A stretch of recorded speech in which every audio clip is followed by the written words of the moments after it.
السلام علیکم.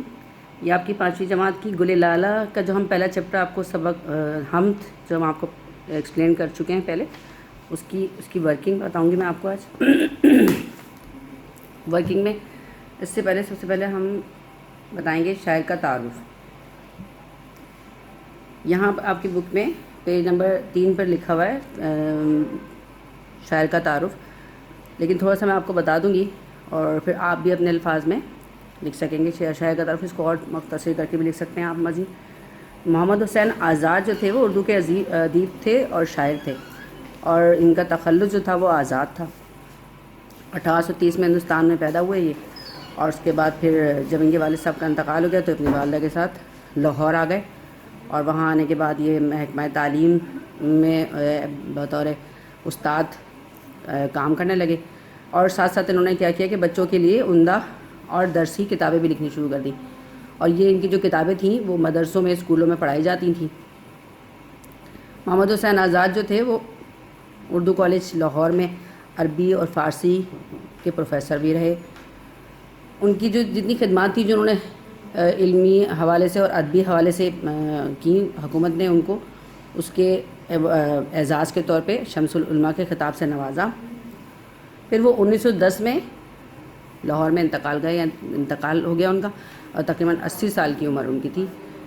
تو اس تمام عرصے میں محمد حسین آزاد کی جو بھی نظمیں اور کتابیں انہوں نے مدرسوں کے لیے لکھی تھیں، اس میں سے عمدہ اور درسی کتابیں ابھی بھی اس کتابوں میں سے جو نظمیں وغیرہ ہیں وہ ابھی بھی بچوں کے کورس میں شامل کی جاتی ہیں.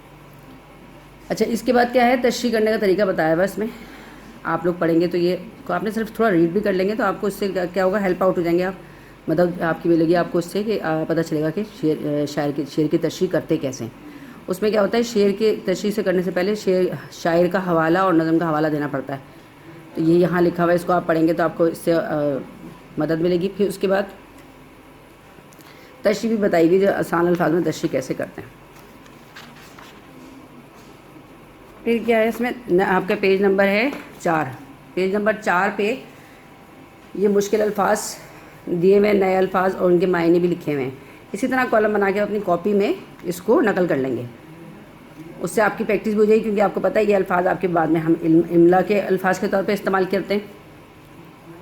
پھر آپ کا جو یہ سوال نمبر 1 ہے اس میں کچھ آپشنز دیے ہوئے، مطلب چوز دا کریکٹ آنسر کیسے، یعنی کہ ان میں سے صحیح جواب، درست جواب کو دائرے کی شکل میں آپ اس کو ٹک بھی لگا سکتے ہیں اور پینسل سے فل بھی کر سکتے ہیں. تو ان کو آپ یہیں اسی بک میں سالو کر لیں گے. اس کے بعد ہے آپ کا سوال جواب.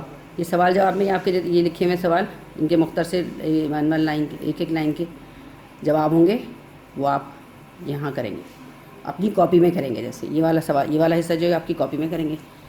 گنتی سیکھیے اور لکھیے. یہ جو ہے یہ آپ کو بک میں ہی سالو کرنا ہے، اور بک میں سالو کرنے کے لیے کیا ہے، اس میں ایک لائن اوپر دی ہوئی، ایک لائن بیچ میں بلینک چھوڑی، بس اسی پہ آپ اس کی پریکٹس کریں گے. اس طرح آپ کو 1 سے لے کے 20 تک کی گنتی کی پریکٹس ہو جائے گی کہ کیسے لکھی جاتی. تو یہاں آپ کا جو حمد کی نظم ہے اس کی پوری ورکنگ کمپلیٹ ہو جائے گی. لیکن اس سے پہلے آپ لوگوں نے سب سے پہلے کیا کرنا ہے، اپنے میقات اول کا تعارفی پیج بنانا ہے، اور حمد کا پوری خوشخطی کر کے صاف ستھرے الفاظ میں وہ لکھنی ہے وہاں پر. اس کے بعد یہ ورکنگ ہوگی. تو اس طرح آپ کا یہ پہلا سبق جو ہے، پہلا حمد آپ کی نظم جو ہے اس کی آپ کا کام کمپلیٹ ہو جائے گا.